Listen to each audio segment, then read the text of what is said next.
lo que hago responde al contexto en el que vivo. Y en ese sentido no es una elección, es una forma de vida y es una forma de supervivencia también, ¿no?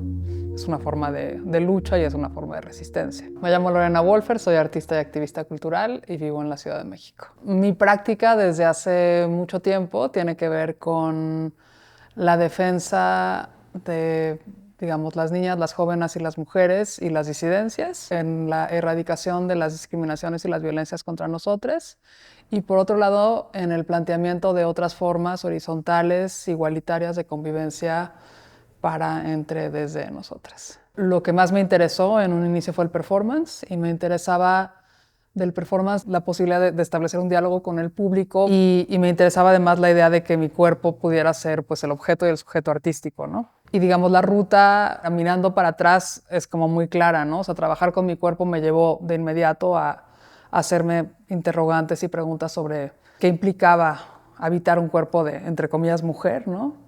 Lo que me llevó a hacerme preguntas de género, lo que, digamos, de inmediato me llevó a las violencias. De ahí empecé a formar este cuerpo de trabajo que tiene que ver con, pues eso, ¿no? Con hacer frente a las violencias viviendo en un país feminicida, viviendo en un país con una cultura de violación y de muerte para las mujeres y las disidencias. Y muy pronto también pasé de centrarme en producir esto que nombramos arte, a, digamos, mutar a formas que tienen que ver más con la práctica social, con las intervenciones y que echan mano de estrategias activistas y que en ese sentido, digamos, emplean dispositivos y estrategias del arte, pero que no tienen una finalidad de, digamos, de tener una interlocución con el arte, sino de producir algún tipo de impacto o de transformación en un entorno, ¿no? Un parteaguas fue mientras dormíamos el caso Juárez, que fue un performance en el que a partir de un listado de los primeros feminicidios en Juárez, yo iba marcando sobre mi cuerpo cada uno de los golpes, balazos y heridas reportados en esos casos, ¿no? Como una forma de regresar la conversación a un cuerpo de una mujer y en contra de ese término que ya se usaba en ese entonces, que era las muertas de Juárez, ¿no? Que es impreciso porque no se murieron, sino que fueron asesinadas. Y después de hacer ese performance, quise empezar a trabajar con sobrevivientes de las violencias, ¿no? Y de ahí salió Expuesta a Registros Públicos, pero en un principio la idea era conversar con mujeres en un refugio, ¿no? Eventualmente llegué a un refugio donde la directora había visto la contracampaña que hice del Palacio de Hierro años atrás y que me abrió las puertas. Pero bueno, llegué a esa primera conversación con la primera mujer con la que hablé en el refugio con un cuestionario, ¿no? Y a la mitad del camino descubrí que mis preguntas no servían para absolutamente nada, que eran irrelevantes, ¿no? O sea, eran más como estadísticas que otra cosa. Y muy pronto me di cuenta que la única pregunta que importaba era, cuéntame, o sea, ¿qué te trajo aquí? O sea, ¿cómo llegaste aquí, no? También en el camino de hablar, porque hablé con decenas de mujeres, descubrí que, digamos, que el proyecto en sí ya era la conversación. O sea, que para ellas poder contar su historia en los términos que cada una quisiera, ya era, y ahí sí no importa si es arte o no es arte, o sea, ya era en sí, digamos, era un acto que les regresaba el poder digamos, de la voz, o sea, de contar su historia, y que lo que me interesaba era eso. Empecé a partir de ahí a trabajar con los enunciados, ¿no? Y con estos espacios de enunciación colectiva, como en muros de réplica, en donde invité a las mujeres a dirigirles réplicas públicas a sus agresores con base en el derecho de réplica que establece la Constitución mexicana, o, por ejemplo, en proyectos más recientes como Afecte Ciudadanes, en donde invito a las mujeres a escribir cómo se sienten viviendo en un país en el que se cometen 12 feminicidios al día o en un país en el que en ningún lugar está segura, ¿no? Y entonces en ese sentido, de nuevo, hay una respuesta como a ese contexto, ¿no? Proyectos más recientes, por ejemplo, como Historias Propias, que tiene que ver con la idea justo de que diferentes comunidades de personas de identidades no normativas podamos contar nuestras historias y que esas historias formen parte de la ciudad, o sea, del entorno que habitamos, porque vivimos en un entorno que niega y que que oculta las historias de buena parte de su población. Sí trabajo con las violencias siempre, porque trabajar digamos, con mujeres y con disidencias entraña siempre trabajar con las violencias. He intentado, como muchas amigas y colegas, dejar de trabajar con las violencias porque una siempre tiene un límite y no digamos, es insostenible trabajar con las violencias como materia prima, o sea, pero cuando trabajaba, digamos, solo con las violencias o solo con, pues sí, directamente como con las violencias, una parte muy difícil justo era cerrar los proyectos y saber que había un momento en el que yo me retiraba, ¿no? Y marcar ese límite lo más claramente posible, ¿no?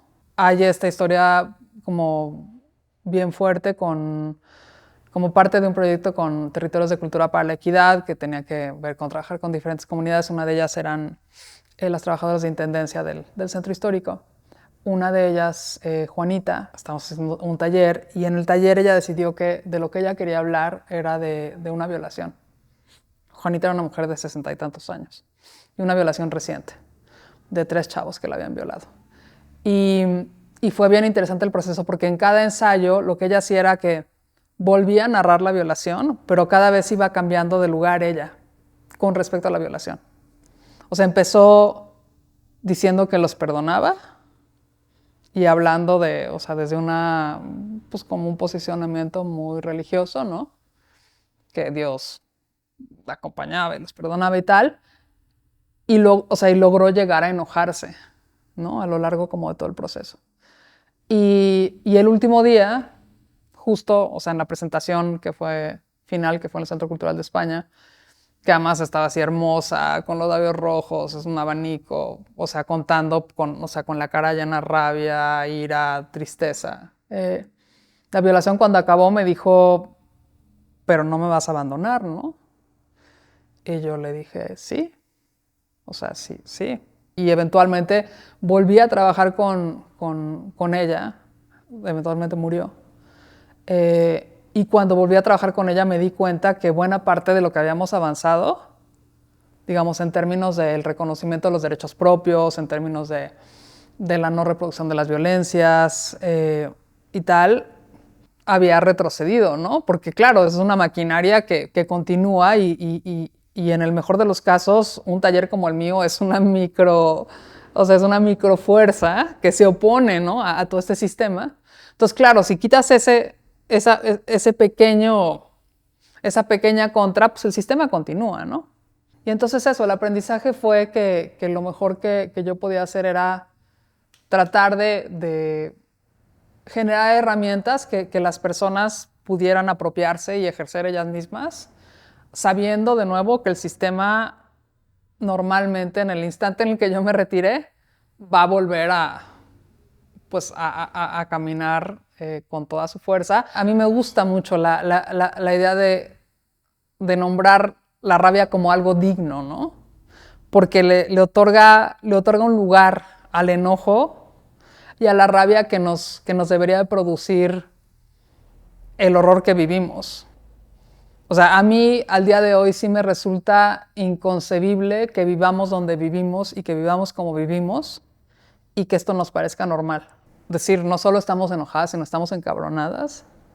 Me parece indispensable y o sea, nuestra rabia y nuestro enojo es digno. Un posicionamiento político bien importante, porque implica además también darle un lugar, o sea, digamos, en el mundo de las tantísimas cosas que se nos niegan a las mujeres y que se nos siguen negando en 2023 y que son parte de este sistema feminicida. Luchar por enojarnos, o sea, tener que luchar por enojarnos es una locura. Abrimos un proyecto en el Museo Memoria y Tolerancia que se llama 30, que tiene que ver con los 30 años de lucha contra las violencias o para erradicar las violencias transfeminicidas en México, ¿no? Se cumplen 30 años desde 1993, que es cuando se comenzaron a visibilizar los feminicidios en Juárez, ¿no? Y la pregunta es, ¿qué ha pasado en estos 30 años en donde no solo no hemos logrado erradicar las violencias, sino que se han multiplicado y han escalado de la manera en la que han escalado, ¿no? Y para mí la respuesta es, hemos modificado cualquier cantidad de cosas, ha habido unos avances monumentales, tenemos hoy una legislación que en términos de género es envidiable para muchos países, pero el cambio que no hemos logrado ni aquí ni en muchos lugares es el cambio cultural. No creo que el arte en sí mismo sea un catalizador y que pueda producir la revolución, ¿no? por sí mismo, ¿no? como medio, ¿no? Creo que algunas estrategias del arte en conversación con otras pueden en efecto producir como muchas cosas, ¿no? Por ejemplo, las comunidades activistas y particularmente las comunidades feministas me han enseñado todo lo que las comunidades artísticas no me enseñaron, ¿no? En términos justo de comunidad, justo de lucha, justo de acompañamiento. Personas como Araceli Osorio, la mamá de Lesbi Berlín Rivera Osorio, o de Sayuri Herrera, que es ahora fiscal de género de la Procuraduría de Justicia de la Ciudad de México. También es cierto que hoy ya existe una comunidad artística feminista que hace 10 años o 20 no solo era impensable, sino que era artísticamente incorrecta, ¿no? Y hoy es pues, todo lo contrario con los problemas que eso también conlleva, ¿no? Habemos personas que estamos justo como en la frontera o que oscilamos entre el arte y los activismos o que tenemos conversaciones y que hemos creado como una comunidad que para mí pues es bien fuerte y creo que nos sostiene a todos, ¿no? A todas las personas que estamos ahí. A mí me parece muy complicado el sistema del arte, ¿no? Todo lo que entraña y todo lo que representa, pero por supuesto que también es parte de mi mundo, ¿no? Entonces, pues digamos, tenemos una relación agridulce, o una relación en donde tengo un pie adentro y tengo un pie afuera.